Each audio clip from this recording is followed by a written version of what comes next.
92,5 Maestro FM, House with the Sound. Uang bisa membeli popularitas, namun tidak bisa membeli rasa hormat. Shalom, apa kabar Sobat Maestro? Doa dan harapan kami Anda tetap sehat, tetap semangat, dan tetap menikmati pemeliharaan Tuhan.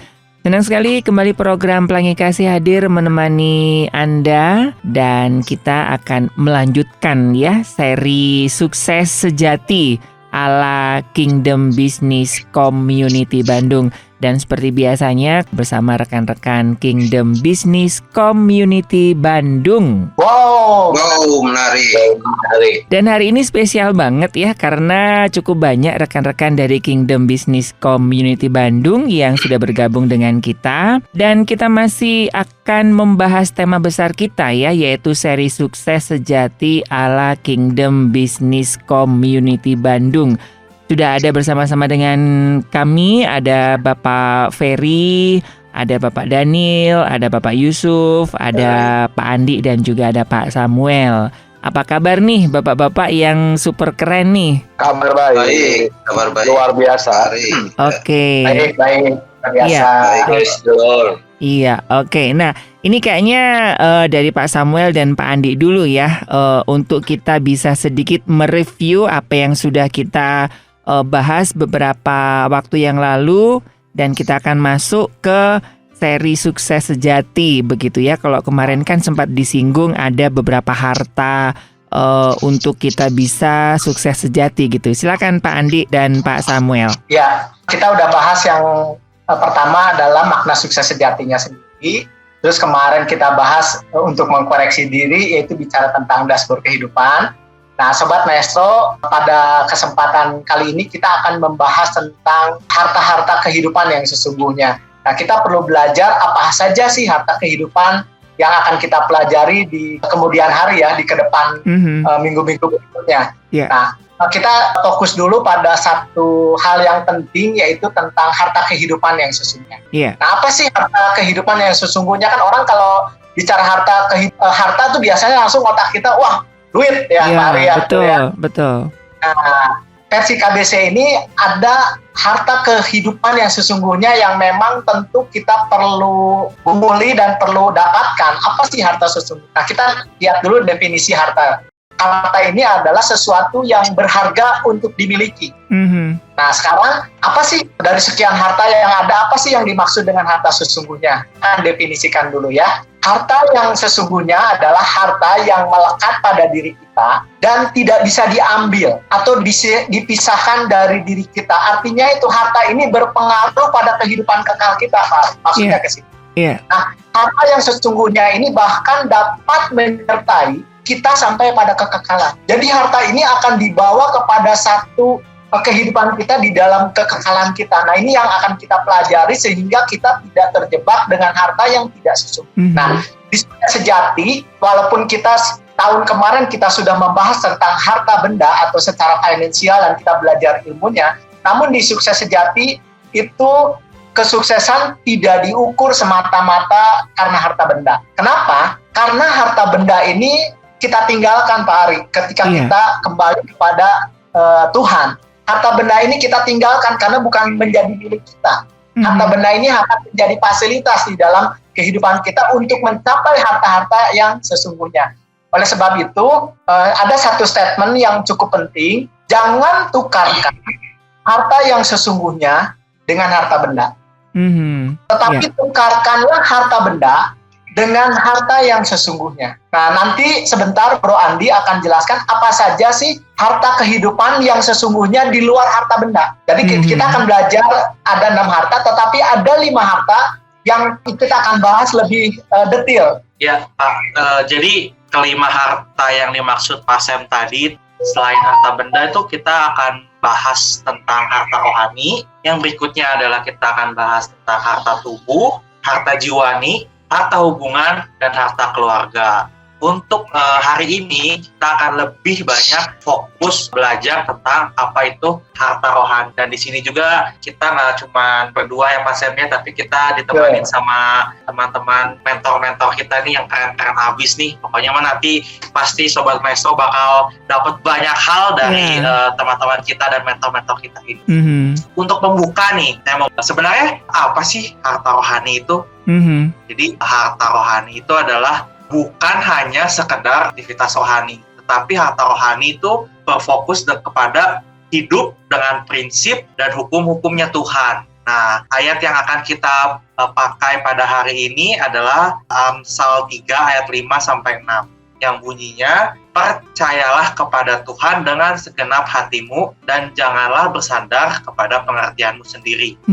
Akuilah Dia dalam segala lakumu, maka Ia akan meluruskan jalanmu. Ini sangat menarik nih Bapak-bapak ya dari KBC ya. Sebelum kita bahas ataupun sharing dari satu persatu, ini sangat-sangat relate banget dengan situasi pandemi saat ini begitu. Nah, saya hanya butuh peneguhan apa benar sih ya. Ini dari beberapa sharing ya rekan-rekan bisnis yang bekerja begitu. Dulu bilang, apaan sih harta rohani, nggak penting lah dunia bisnis mamah, bisnis begitu. Tapi justru di masa ini, seperti yang ayat yang disampaikan Pak Andi tadi begitu ya, ternyata justru orang-orang yang takut akan Tuhan itu justru terselamatkan di masa-masa pandemi ini. Apakah seperti itu nih kesaksian dari Bapak-bapak dari Kingdom Business Community Bandung ini, Pak? Ya, mungkin saya boleh minta sharing nih, Pak Ferry. Gimana nih, Pak Ferry, pendapatnya nih tentang bahwa harta rohani ini bisa menyelamatkan kehidupan kita di masa pandemi. Benar nggak, Pak Ferry? Boleh kasih kesaksian, Pak Ferry? Ya, terima kasih ya.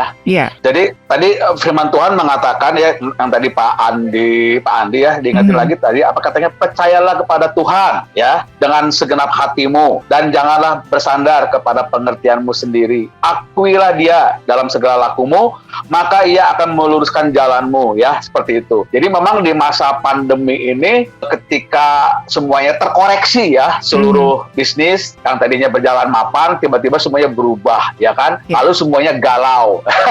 Setuju dong dengan kata-kata galau hari itu ya, waktu-waktu itu semuanya sepertinya berubah seperti itu. Tapi memang ketika sebelum pandemi itu Tuhan tuh ingetin saya gitu untuk mulai coba belajar membangun satu konsep bisnis melalui online ya, jualan melalui online. Tadinya saya betul-betul mengandalkan offline, jualan di tempat-tempat wisata seperti itu ya. Tapi ketika saya saat teduh belajar berdoa, tiba-tiba Tuhan kasih saya itu gairah gitu.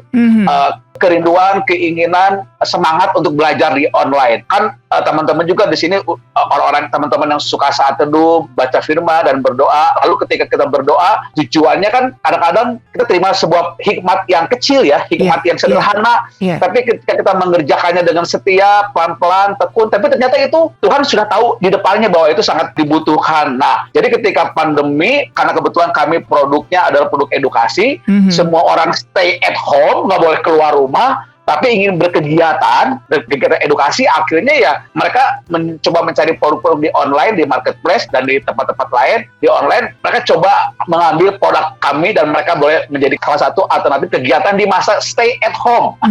Jadi itu ya, ketika kita connecting dengan firman Tuhan kasih ide, sepertinya sederhana sih. Betul. Tapi ketika kita peka, nah biasanya itu luar biasa. Itu sih yang saya alami ya.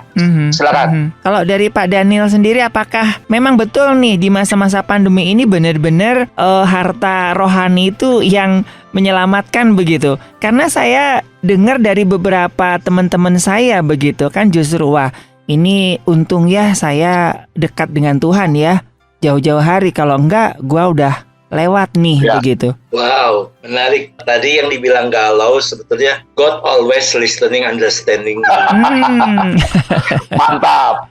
Ya. Jadi memang dalam saat situasi pandemi banyak orang malah berbalik, dia mencari Tuhan. Betul. Yang kurang begitu intim, akhirnya dengan pandemi itu dia berbalik kembali untuk mencari Tuhan. Di mana letak kesalahan dia, mungkin dia bisa flashback. Soalnya yang tadi dibilang bukan hanya aktivitas rohani, banyak yang lalu itu mereka melakukan aktivitas rohani tapi tidak menghidupi hukum rohaninya. Oke. Jadi ketika pandemi yang jadi, orang yang sangat intim dengan Tuhan diberikan kekuatan, diberikan satu pengertian, hikmat mengatasi masalah tersebut. Soalnya pada saat waktu kita masih dalam kegelapan, arah kita, mata kita tuh gelap, sama sekali gak tahu arah tujuan. Tujuan itu sama sekali buta. Apa di luar sana itu mana yang baik, mana yang buruk, semuanya dibilang baik menurut diri sendiri. Makanya pengertian dari sini minta hikmat marifat pada Tuhan supaya mata kita terbuka melihat sesuatu masalah, bukan masalah berdasarkan kekuatan kita sendiri. Kita bawa masalah tersebut kepada Tuhan. Kita katakan bahwa masalah itu kecil adanya, Tuhanlah yang besar. Kita bisa mengatasi semua masalah tersebut. Di balik masalah itu ada Kristus di dalamnya, sehingga bisa kita kuat. Bahkan banyak orang juga bisa memberkati dalam masa pandemi. Banyak orang yang dalam keadaan dia stres, sakit, kesusahan. Orang-orang yang mengalami satu mental rohaninya sangat kuat, dia bisa berdoa, mendoakan mereka sehingga mereka dapat disembuhkan. Dan semuanya karena Kristus ada di dalam mereka. Kalau dari Pak Yusuf sendiri, seperti apa ini Pak Yusuf? Apakah memang di masa-masa pandemi ini sangat relate banget dengan yang namanya harta rohani ini nih, Pak Yusuf? Ya, harta rohani ini kan adalah sesuatu yang bukan harta benda, bukan hal-hal yang material gitu kan. Nah, di sini kesempatannya pada saat pandemi ini tuh kita memperdalam harta rohani kita, yaitu misalnya kita dekat dengan Tuhan. Tadi Pak Daniel sudah menyampaikan ya. Dengan cara apa dekat dengan Tuhan itu, gitu kan? Yaitu kita memperkuat, memperdalam tentang saat teduh kita. Saat teduh kita setiap hari bersama dengan Tuhan, berdoa, merenungkan firman Tuhan, dan tidak sampai di situ juga gitu. Karena harta rohani itu bukan kegiatan kita hanya membaca firman Tuhan dan berdoa, tapi pada saat itu kita mendapatkan apa dari firman itu, kemudian kita mencoba untuk mempraktekkannya gitu, yaitu membagi gitu ya. Misalnya contoh suatu saat saya bersaat teduh tentang care terhadap pedulian kepada seseorang gitu ya. Nah ini saya kan sebagai kontraktor Pak Ari. Saya itu kan langsung kalau setelah saat teduh kemudian kita beres-beres langsung saya berangkat ke proyek gitu kan. Nah suatu saat ada seorang tukang yang mengalami kesulitan. Pak, saya itu sedang dalam keadaan kesulitan, anaknya mau PKL, saya sedang mencari pinjaman kepada siapapun. Tapi bukan berarti saya harus sebagai seorang center class untuk langsung memberi. Saya memberi kasih pengarahan dan kemudian kamu perlunya berapa lagi sih? Ya kira-kira 750.000. Saya harus mencoba untuk mempraktekkan Pak Ari firman Tuhan yang tadi saya dapat dari saat teduh itu untuk kepedulian kepada seseorang. Nah, saya mendapatkannya itu dari Efesus 6 ayat 21. Saudara kita yang kekasih, jadi Paulus itu menyatakan saudara kita yang kekasih Tikikus. Tikikus itu sebetulnya memang dia utusannya Paulus gitu ya, tetapi langsung disebut saudara gitu. Nah, saya mencoba mempraktekkan ini tuh seperti apa di dalam kehidupan saya sehari-hari. Nah, di dalam pekerjaan saya sebagai kontraktor, saya melihat bahwa orang-orang tukang-tukang yang di depan mata saya itu adalah saudara saya. Nah, di situ harta rohani saya semakin ditingkatkan melalui kesempatan saya membantu mereka untuk dia kesulitan mencari pinjaman, akhirnya saya kasih pinjaman kepada orang. Oh Tuhan, mungkin ini harta rohani saya yang saya harus praktekkan di dalam kehidupan sehari-hari. Jadi ini mungkin bagian kecil di dalam menghadapi kondisi pandemi ini. Mungkin mereka sedang kesulitan gitu ya. Mungkin kita masih bisa makan sesuap nasi, minum juga udah masih tercukupi. Tetapi mereka yang di luar sana lebih banyak daripada kita yang sedang di dalam kesulitan. Jadi saya meringankan secuil mungkin ya dari setiap permasalahan yang dihadapi orang-orang di luar sana. Jadi dari 3 sharing ya dari Pak Daniel, Pak Ferry dan juga Pak Yusuf ini menegaskan apa yang sering disampaikan Pak Samuel dan Pak Andi bahwa harta kekayaan itu cuman bonus begitu ya. Yang penting itu adalah harta rohani ini. Ketika kita sudah memiliki harta rohani, semua kekayaan, kesuksesan itu cuman bonus. Betul sekali, karena banyak orang suka salah arah ya. Jadi mereka fokus ke harta benda. Ternyata kalau kita udah belajar di Matius 6 ayat 33 ya, bahwa itu hanya ditambahkan gitu. Jadi kita paham banget gitu ya. Nah, tadi rekan-rekan dari Pak Ferry, Pak Daniel, Pak Yusuf itu menggambarkan Pak Ari bahwa harta rohani itu bukan hanya aktivitas, tetapi mereka menghidupinya. Karena ada banyak begini Pak Ari, di dalam satu kehidupan itu, misalnya contoh, dia ke gereja nih Pak Ari, misalnya hari Minggu dia ke gereja, dia sungguh-sungguh ke gereja gitu ya, seperti itu. Dia jadi orang suci di hari Minggu ya. Tetapi Senin, Selasa, Rabu, Kamis, Jumat, Sabtunya menjadi orang biasa, bukan lagi orang yang membawa harta rohani dalam kehidupan. Bisnisnya tetap curang, mereka melakukan sesuatu yang tidak benar. Nah, tadi contoh Pak Yusuf sungguh clear ya. Dia waktu saat teduh, dia dapatin firman, dia praktekkan di marketplace-nya gitu Pak Ari. Jadi ini satu gambaran untuk Sobat Maestro, versi dari KBC tentang harta rohani itu tidak berbicara aktivitas rohani. Aktivitas rohani memang ada di dalam kegiatan di mana kita mendalami untuk harta rohani ini bertumbuh. Tetapi yang terpenting adalah bagaimana kita menghidupi hukum-hukum Tuhan di dalam kehidupan kita sehari-hari. Walaupun tidak di gereja, marketplace, dan tentunya teman-teman di sini adalah teman-teman yang ada di marketplace Pak Ari, begitu Pak Ari. Betul. Dan ya ini saya juga kemarin juga sangat diberkati ya dengan teman-teman yang usaha begitu ya. Ternyata Tuhan itu tidak hanya urusannya di gedung gereja aja, tetapi justru dia singgung seperti ini, bahwa Tuhan itu akan menyatakan rencananya kepada orang yang dekat sama dia begitu. Dan tadi sudah dibuktikan ya dengan Pak Ferry ya, yang mungkin nggak ada minat ke online, tapi kok saat teduh Tuhan kasih passion itu ya. Dan itu rancangan Tuhan itu, padahal itu jauh-jauh sebelum adanya pandemi begitu. Dan itu juga banyak terjadi dari beberapa teman-teman kami yang memang ketika dia mempunyai hubungan dekat dengan Tuhan, Tuhan akan menyatakan semua rencananya secara personal dan gak ditemui di gereja. Ya bukan kita mengesampingkan peran gereja ya Pak ya, tapi lebih banyak ke ini ya, relation ini ya dengan Tuhan secara pribadi gitu ya Pak ya. Betul. Oke. Nah selanjutnya nih seperti apa ini Pak? Ini semakin ini nih menggelorakan. Iya kami berharap ini sobat-sobat Maestro yang juga sedang galau dengan dunia usahanya semakin tersulut nih api geloranya begitu ya. Ya betul Pak Ari. Nah pada prinsipnya gini Pak Ari, nanti juga teman-teman di sini akan bagikan mungkin kesaksian lagi bahwa KBC itu mengajarkan bahwa tidak ada perbedaan antara rohani dan sekuler. Jadi kita anut istilah dikotomi. Karena apa? Kita punya paradigma ini rohani, ini tidak rohani, ini sekuler, maka kehidupan kita itu menjadi dipisah-pisahkan. Jadi seperti ada gereja dan ada marketplace. Begitu Pak Ari. Nah ini cukup penting Pak Ari, karena ini merupakan paradigma mindset sehingga kita akan selalu membuat keselarasan di dalam kehidupan gereja maupun di dalam kehidupan keseharian gitu Pak Ari. Ini penting sekali buat saya. Ya betul. Kalau saya lihat masih banyak ya Pak Ari, mungkin orang yang masih membedakan ya, oh ini rohani, tidak rohani. Saya ingin bertanya dong, tadi kan bilang antara tidak ada pemisahan nih antara rohani dan sekuler. Tapi kalau misalkan kita mau urutkan secara prioritas nih Pak, misalkan ya ada jadwal pelayanan, terus tiba-tiba ada bos, ada meeting urgent nih. Waduh, nah jadi sebenarnya yang harus diprioritaskan tuh yang mana Pak? Wah Pak Daniel itu mah.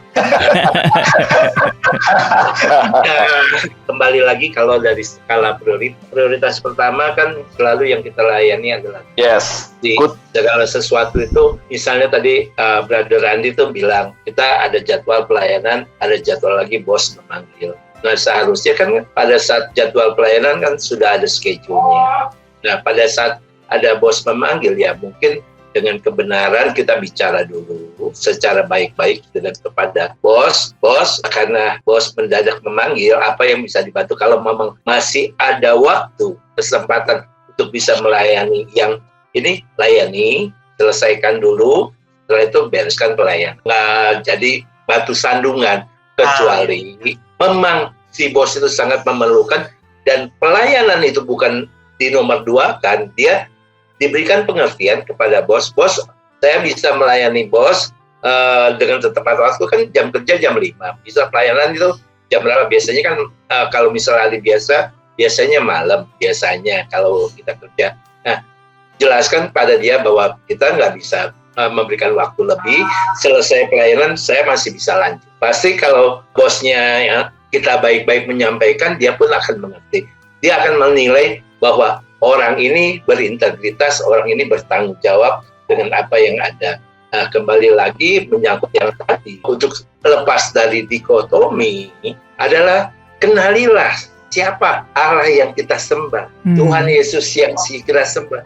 Bukan katanya. Kalau katanya nanti ada pemisahan, wah, Sabtu hari Minggu saya melayani Tuhan, saya datang ke ibadah, Senin sampai Jumat saya bla bla bla, bisa menipu, bisa bisnis nggak benar, bisa itu. Nah, itulah dikotomi yang ada. Tetapi ketika kita mengenal siapa Allah yang kita sembah, Tuhan Yesus, dan kita mengalami impartasi dengan Tuhan Yesus, pasti kita tahu mana yang benar, mana yang salah. Yeah. Pasti kita diberikan hikmat karena Roh Kudus sudah ada di dalam hati kita, memberikan kebenaran-kebenaran di dalam kehidupan.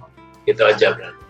Ya, memang ini pertanyaan yang mewakili hampir banyak ya rekan-rekan yang juga terjun dalam bisnis. Sebetulnya ini di masalah komunikasi aja ya, Pak Daniel ya sebetulnya ya. Oke. Ya, mungkin Pak Yusuf boleh kasih gambaran untuk supaya tidak terjadi dikotomi nih Pak Yusuf. Ya, jadi gini, bagaimana menentukan skala prioritas yang tadi mungkin fokusnya Pak Andi tadi menyampaikan seperti itu ya. Mana yang didahulukan? Nah, terkadang kita punya pemahaman yang berbeda, gitu ya.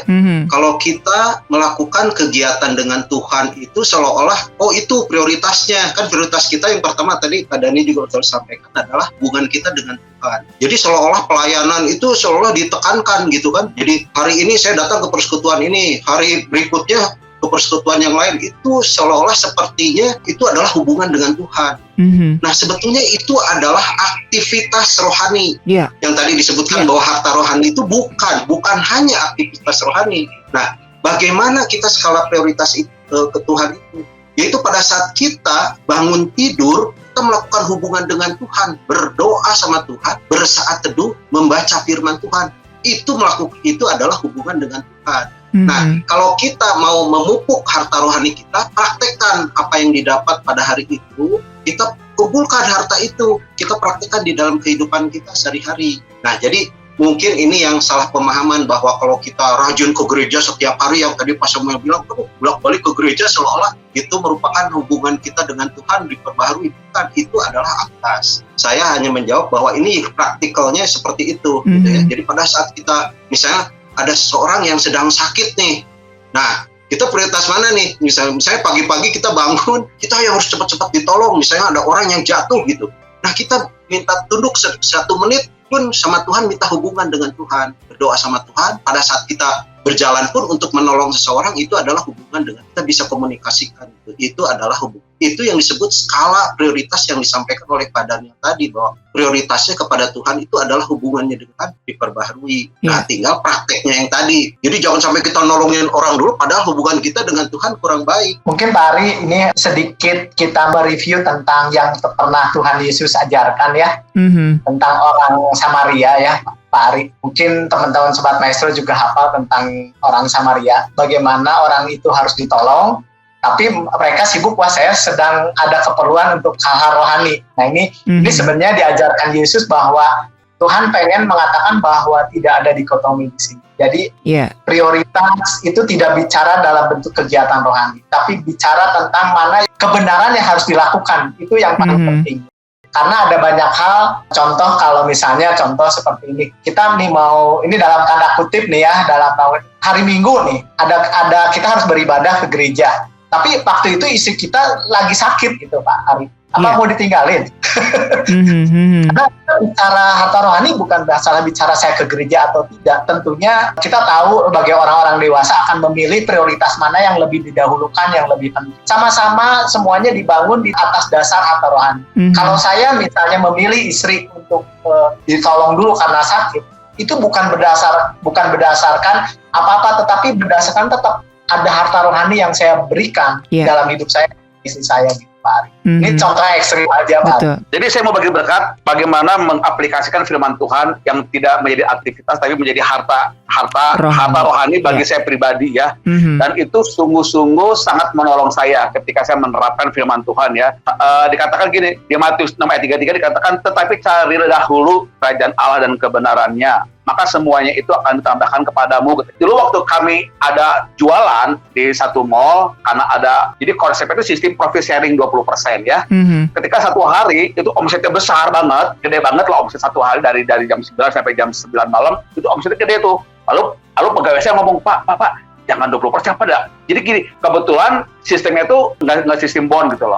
Walaupun setiap hari di uang rupiahnya di store, tapi mereka tuh percaya banget sama saya gitu loh. Lalu satu saat ketika omsetnya gede, pegawai saya ngomong, Pak, bisa Pak segini distorkannya Pak 50% aja Pak. Nggak boleh, saya bilang. Kayak kan bisnis ini kan bukan punya saya. Bisnis ini kan adalah, kalau saya kan menganggap bahwa bisnis itu adalah tujuan atau ibadah ya. Bisnis ini adalah alat untuk memuliakan Tuhan. Jadi ketika saya memutuskan untuk tidak dipotong uang itu ya, omsetnya, lalu saya store ke pihak mall kaget, kok gede banget ya, gitu, ngerti nggak? Tapi akhirnya teman-teman apa yang terjadi? Mereka tuh akhirnya jadi percaya kepada kami untuk terus boleh jualan di tempat yang sama, dan itu tuh ada privilege, satu nilai lebih penghargaan untuk kita ya, karena mereka percaya kepada kita gitu loh, karena kita nggak mungkin lagi mencuri ya. Jadi ini satu dampak ketika kita mendahulukan kebenaran ya. Kami juga punya moto teman-teman di usaha kami, jadi sama seperti kunci sukses seperti itu sih, bahwa lakukan hal kecil dengan benar dan setia, maka Tuhan akan mempercayakan kamu pada hal yang besar gitu, lebih besar lagi. Itu moto kami sih. Jadi ketika kami melakukan hal yang kecil, kami harus benar ya, store ke mall-mall harus benar gitu loh. Ya itu jadi satu harta bagi kami ya, bahwa firman Tuhan itu wow, keren banget. Jadi Tuhan yang merilis untuk masa depan kita ketika kita melakukan kebenaran. Ini powerful sih bagi saya, dan saya sendiri merinding sih ketika saya mau menerapkan firman Tuhan. Wow, keren ya, Tuhan bertanggung jawab ya kepada firman-Nya ya. Tuhan malah kasih lebih lagi gitu loh. Makanya tadi dikatakan harta itu bonus dari keintiman akan Tuhan, bonus dari kita mau hidup dalam kebenaran, seperti itu sih. Thank you. Iya.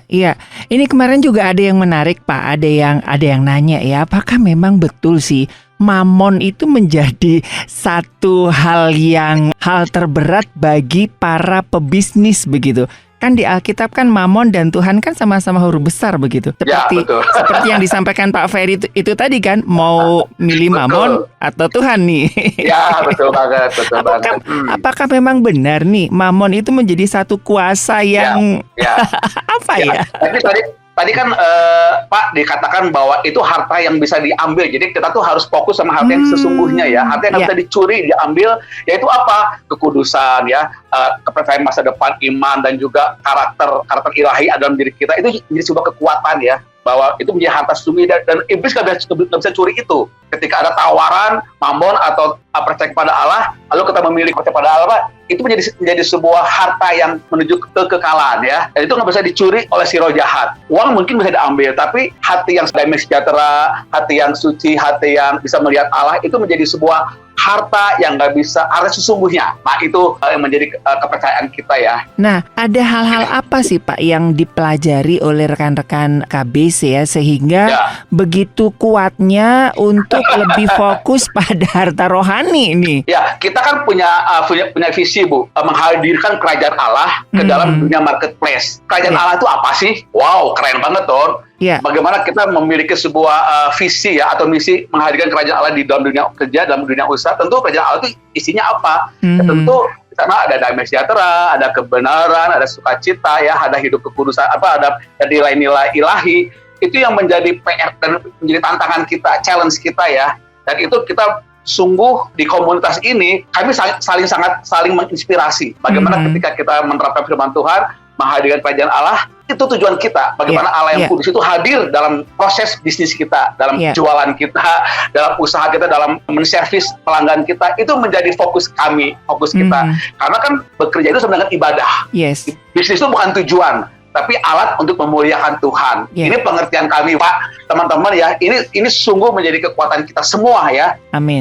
Seperti itu sih. Terima kasih Pak Pak Ari, terima kasih Pak Ari. Betul. Jadi sekali lagi ya Sobat Maestro, kami menegaskan bahwa Kingdom Business Community Bandung ini adalah komunitas teman-teman bisnis ya. Jadi sekali lagi ini bukan gereja. Soalnya kemarin ada yang nanya, itu gereja apa ya? Di mana ya gitu. Jadi karena semua anggota dari teman-teman Kingdom Business Community Bandung itu dari berbagai macam denominasi. Oke. Ya, komunitas Pak. Komunitas begitu. Oke. Jadi siapa aja nanti bisa bergabung dan bisa mendapatkan spirit yang seperti disampaikan Pak Ferry, Pak Daniel, Pak Yusuf, Pak Andi, Pak Samuel dan teman-teman yang lainnya ya. Oke, wah ini sangat menarik sekali ya. Ini oke, nah, iya selanjutnya. Ada yang mau saya tambahkan Pak. Silakan Pak. Jadi gini, tadi yang apa aja sih yang ada di dalam KBC ini gitu kan? Bahwa tetapi ini harta ini harus seimbang, gitu ya. Jadi harta rohani kita jangan sampai kita baca firman setiap hari terus tidak praktek di dalam kehidupan sehari-hari.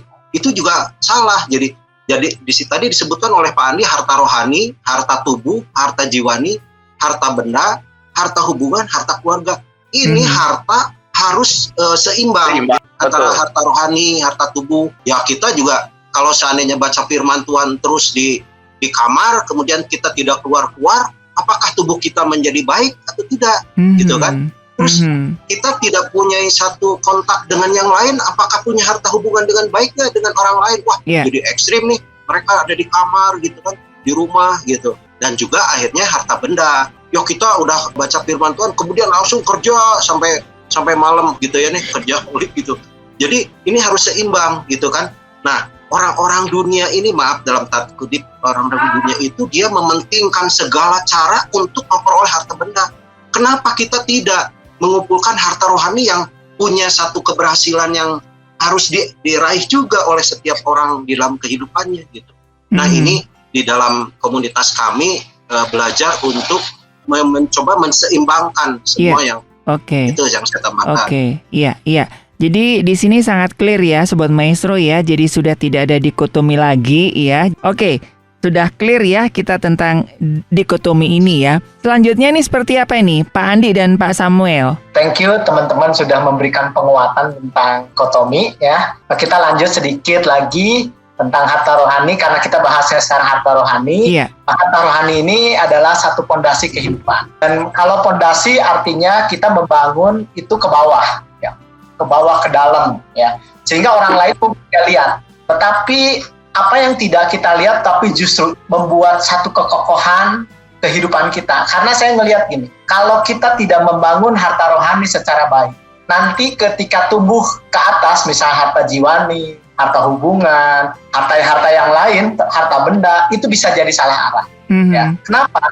Karena harta rohani ini menjadi satu fondasi kehidupan untuk track kita tidak menyimpang daripada rencana Tuhan. Itu penting. Ya. Oleh sebab itu, kenapa kita perlu membangun itu, bahkan sampai sekarang kita harus terus bangun ke dalam, supaya kita menjadi yang sangat kokoh ketika kita menghadapi satu saat badai seperti pandemi atau apa. Itu kalau akarnya kuat, maka badai apapun itu minimal mungkin terdampak, tapi kita tetap menjadi orang-orang yang tidak dikecewa sama Tuhan. Tetap bisa punya pengharapan, punya kekuatan seperti itu. Nah, saya minta mungkin Bro Andi kita ada sedikit filosofi tentang pohon bambu nih supaya kita bisa mendalami bagaimana sih yang namanya pentingnya berakar ke dalam. Silakan Bro Andi. Nah, benar banget nih. Jadi kalau misalkan kita lihat pohon bambu itu kita bisa banyak belajar tentang fondasi kehidupan. Kenapa? Karena kalau misalkan kita nanam pohon bambu nih ya, pohon bambu itu pertumbuhannya pada 5 tahun awal pertama tumbuhnya tuh nggak signifikan, Pak. Lambat sekali ya. Paling mungkin cuma 1 cm, mungkin 1 tahun. Tapi setelah 5 tahun, bambu itu pertumbuhannya eksponensial. Bahasanya eksponensial. Jadi pertumbuhannya tuh kalau bahasa anak-anak muda zaman sekarang, to the moon. Mengalami tumbuhannya tuh signifikan gitu Pak. Dari tadinya 1 tahun ke paling cuma 1 cm, mungkin 1 tahun setelah 5 tahun itu tuh bisa bermeter-meter tumbuhnya dalam 1 tahun. Dan nggak bisa dihentikan ya. Betul. Kenapa? Karena pada 5 tahun pertama pohon bambu itu tumbuh, pohon bambu itu tuh fokus kepada akarnya, bukan kepada batangnya.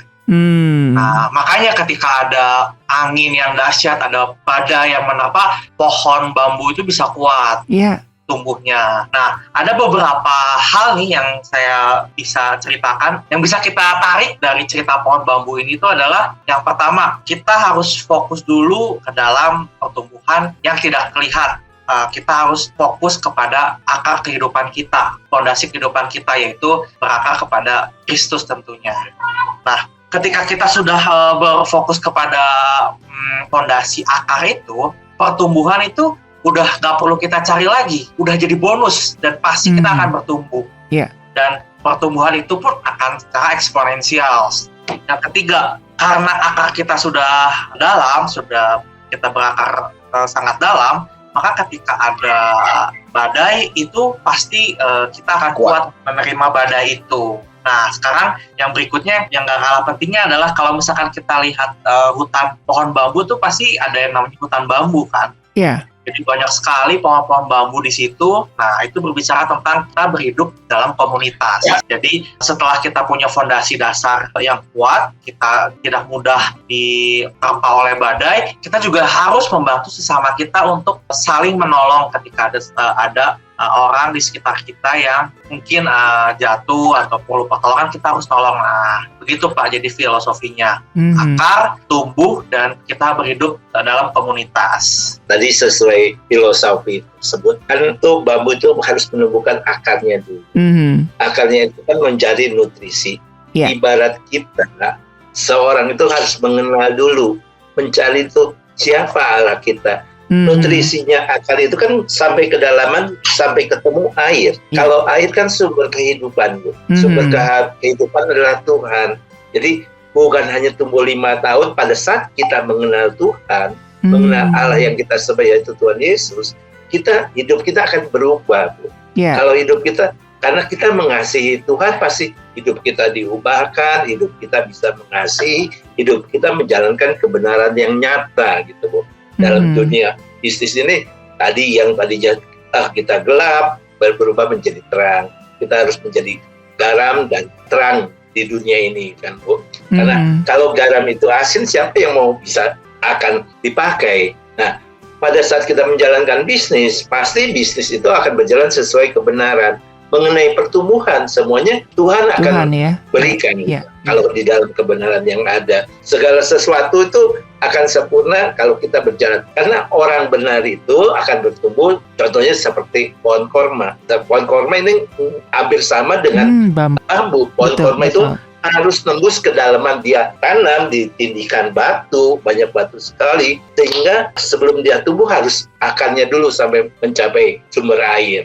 Karena orang benar seperti pohon korma dan seperti aras Libanon. Aras Libanon kan dia punya pohon tinggi sekali. Kalau pohon punya tinggi rindang begitu, banyak orang, burung-burung di sana pun banyak bersandar. Jadi maksudnya orang benar itu kalau kita berjalan dengan Tuhan, banyak akan mereka datang kepada kita untuk apa? Untuk mencari solusi di dalam kehidupan, mencari kebenaran di dalam bisnis, mendapat satu panutan buat teladan seperti itu, Bu. Itu Bu tambahan. Saya sih hanya menambahkan sedikit dari apa yang dijelaskan Pak Daniel ya, bahwa kita kan harus berakar ya di dalam firman Tuhan. Jadi jangan sampai hubungan kita dengan Tuhan itu jadi terputus oleh karena dikotomi tadi gitu kan, bahwa ada skala prioritas yang ya maksudnya mana nih yang menjadi satu hubungan menjadi akar itu. Akar itu adalah pada saat kita melakukan bersaat teduh, baca firman Tuhan dan berdoa ya. Kemudian bagaimana setelah akar itu saat teduh, kadang-kadang apa yang kita baca tidak sesuai dengan kenyataan. Kadang-kadang seperti itu kan prakteknya gitu kan. Saya baca lagi besoknya, gitu lagi kok. Saya punya masalah, saya maaf kata misalnya saya pengen menang tender, kok di firman Tuhan tidak ada tender yang memenangkan itu gitu, rumusnya seperti apa gitu. Nah ini tadi yang disampaikan oleh Pak Andi, bahwa pada saat dia bertumbuhnya kecil gitu kan, dia akarnya ke sana dulu, panjang dulu, itu belum tentu naik gitu kan. Dia harus berakar terus gitu. Nah itu sebetulnya, jadi pada saat kita punya permasalahan, punya problem, kadang-kadang saat teduh atau firman Tuhan itu tidak menjawab pada saat itu, tidak apa-apa, kita tetap terus menjalin hubungan itu dengan Tuhan gitu. ya bersaat teduh, karena itu yang akan terus menguatkan. Pada saat kita mungkin minggu depan baru ketemu masalah, saya tuh sudah punya gitu, bisa menghadapi ketenangan gitu, menghadapi ketenangan yang sebelumnya saya pernah merenungkan firman itu. Nah itu tidak terjadi di seminggu lagi, mungkin di sebulan lagi, bahkan tahunan gitu. Oh, saya pernah diingatkan oleh firman Tuhan. Jadi tidak langsung pada hari itu juga. Nah itu prinsip berakar kuat di dalam Tuhan itu seperti itu. Jadi kita di prakteknya itu tidak seperti langsung kayak maaf dalam tanda kutip seperti dukun ya. Wah saya punya masalah ini, langsung ya dikasih jampe-jampenya untuk mendapatkan itu gitu kan. Firman Tuhan itu akan menjawab pada saatnya yang tepat. Tuhan tuh tidak pernah terlambat. Itu yang menjadi prinsip bahwa kita harus berakar kuat di dalam firman. Iya, betul. Dan ini sangat relevan banget begitu ya dengan pohon bambu ya di tengah-tengah pandemi begitu. Kalau kita lihat pohon bambu ketika dia terkena badai, dia nunduk, tapi dia bisa tegak kembali begitu karena dia akarnya kuat. Fleksibel ya, Bu. Iya, fleksibel. Terus ya kalau akarnya nggak kuat dia udah roboh begitu kan. Tapi ketika dia terkena badai, dia kelihatannya roboh, tapi habis itu dia bisa tegak kembali seperti sedia kala begitu. Wah, ini sangat-sangat luar biasa sekali nih. Oke. Artinya mungkin Sobat Maestro, kita perlu berakar kuat lah dalam firman ya, karena kalau berakar kuat itu memiliki kedalaman akan firman Tuhan itu nggak dangkal. Makanya kenapa tadi perlu diilustrasikan perlu 5 tahun, bukan artinya nungguin 5 tahun dulu baru beraksi, bukan. Tapi terus belajar sampai memiliki kedalaman, karena untuk belajar firman Tuhan pun perlu waktu gitu Pak. Nah, artinya memiliki kecintaan akan firman. Akhirnya firman Tuhan ini menjadi pedoman, menjadi kompas, dan bahkan menjadi pelita bagi kehidupan kita. Karena saya merasakan bahwa ketika tidak ada firman di dalam rohani kita, di dalam spiritual kita, seringkali kita banyak sekali salah mengambil keputusan di dalam berbisnis, di dalam keluarga apapun juga. Jadi ini perlu berakar kuat supaya apa? Supaya selain masalah yang akan kita hadapi, kita bisa memilih keputusan-keputusan yang tepat, itu menjadi luar biasa. Oleh sebab itu, setelah berakar ini ada satu gambaran tentang bagaimana kita ini harus melakukan firman Tuhan, Pak Ari. Jadi setelah ke dalam, baru kita lakukan ini di dalam Matius 7 ayat 21, 24-27 itu diilustrasikan tentang orang yang mendengar firman Tuhan, belajar firman Tuhan, lalu melakukannya itu seperti bangunan yang dipondasinya di batu karang. Tetapi kalau orang yang hanya sekedar mendengar terus tidak melakukannya, itu seperti bangunan yang hancur. Karena apa? Karena firman Tuhannya itu tidak dipraktekkan, Pak Ari. Iya. Nah, Sobat Maestro, kita sudah banyak mendapatkan daging ya. Aduh, senang sekali ya kali ini kita makan enak ya, makan daging-daging semua begitu. Kita sudah banyak mendapatkan insight seputar harta rohani ini. Nah, kira-kira apa yang bisa kita simpulkan dari bahasan kita kali ini? Bapak-bapak ini, dari Pak Ferry, Pak Daniel, Pak Yusuf, Pak Samuel, dan Pak Andi. Ya, kalau bagi saya, firman Tuhan itu tidak mengubahkan saya, tidak mengubahkan Anda, tidak mengubahkan semua orang. Kalau tidak dipraktekkan, ya, firman Tuhan itu akan menjadi milik saya, akan menjadi harta yang membawa saya kepada panggilan Tuhan, kepada visi dan misi yang Tuhan tetapkan secara pribadi untuk saya. Ketika saya mau taat dari hal yang kecil, dari taat yang pertama, taat yang kedua, taat yang ketiga. Karena prinsipnya ketika firman Tuhan kita lakukan dan kita mau taat, itu akan menghasilkan taat yang kedua, akan menghasilkan lagi taat yang ketiga. Lama-lama kita sudah ada di tempat yang jauh yang Tuhan mau kita ada di sana. Jadi kekuatan kita ya, kayak sendiri Tuhan seperti itu sih. Ketika firman Tuhan kita praktekin, itu menjadi kekuatan, menjadi harta yang tadi katakan menjadi seperti runtuh yang dibangun di atas batu ya. Ketika ada badai tidak runtuh, tapi tetap berdiri tegak. Pastiin teman-teman ketika teman-teman dapat firman Tuhan, itu sekecil apapun juga, praktekin. Nanti teman-teman akan kagum dengan Tuhan yang luar biasa. Kalau dari saya, sesuai filosofi bambu itu, kenalilah siapa Allah yang kita sembah, Tuhan Yesus yang kita sembah. Ketika engkau mengenali, kau kenal dengan Allah, dengan Tuhan Yesus, kau akan menjadi intim. Pada saat intim, kau udah intimasinya jalan harta rohanimu, hukum rohanimu tinggi, kau hidup di dalam rema firman setiap harinya. Kau menjadi kuat, bisa memberkati semua orang, bisa menolong semua orang, karena Tuhan Yesus sudah ada di hatimu, Roh Kudus sudah. Amin. Ya, Terima kasih. Oke. Ya, kalau dari saya berdasarkan kepada Kolose 3 ayat 23 ya. Apapun juga yang kamu perbuatlah dengan segenap hatimu seperti untuk Tuhan dan bukan untuk manusia. Ya. Jadi adalah lebih bijaksana ya bila keberhasilan kita mendapatkan harta benda, kita kerja mati-matian istilahnya dalam tanda kutip gitu ya. Itu tuh harus diimbangi dengan keberhasilan harta rohani kita. Jadi pada saat kita tidak seimbang, kita akan mengalami goncangan-goncangan kehidupan. good point. Oke. Pak Samuel? Sudah lengkap, saya hanya baca ayat saja.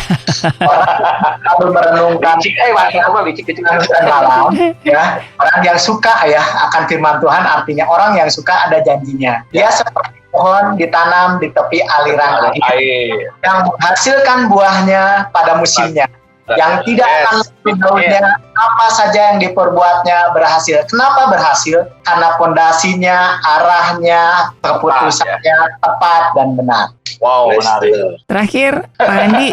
Jadi kalau buat saya tuh ada alasannya kenapa ada di firman tuh ditulisnya firmanmu pelita bagi kakiku, terang bagi jalanku, bukan firmanmu adalah pintu kemana saja yang dapat membawa kita langsung ke tempat yang kita mau. Nah, karena Tuhan mau kita ikutin prosesnya Tuhan. Jalan selangkah demi selangkah mengikuti tuntunan Tuhan, mengikuti waktu yang terbaik menurut Tuhan. Kan langsung instan in the blink of the eye harus jadi, bukan gitu. Iya, Sobat Maestro, ini sangat menarik ya Sobat Maestro. Baik, terima kasih Pak Ferry, Pak Daniel, Pak Yusuf, Pak Samuel, dan Pak Andi. Oke, baik Sobat Maestro, dari Geraha Maestro, Jalan Kaca Piring 12 Bandung, saya Ari dan juga rekan-rekan dari Kingdom Business Community Bandung atau KBC Bandung mengundurkan diri, dan semoga program ini bisa menginspirasi kita semuanya untuk menjadi benar, menjadi besar, dan menjadi berkat. Ketahuilah bahwa hormat kepada diri sendiri merupakan sarana terbaik untuk memenangkan rasa hormat dari orang lain. Tuhan memberkati.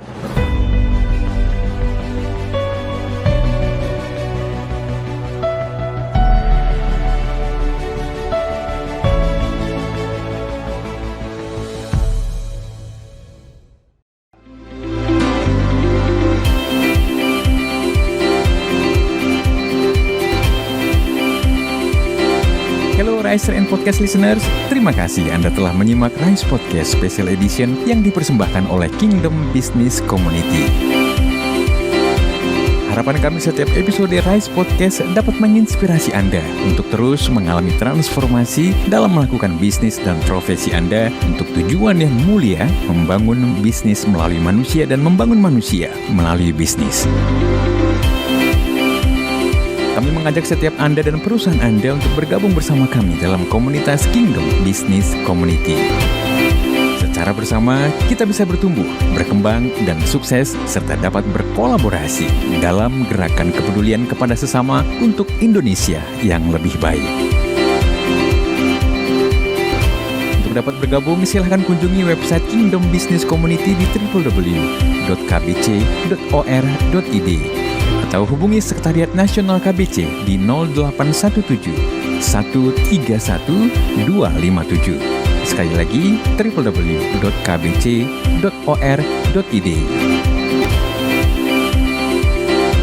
Rise Podcast Kingdom Business Community. We podcast with heart. Sampai jumpa.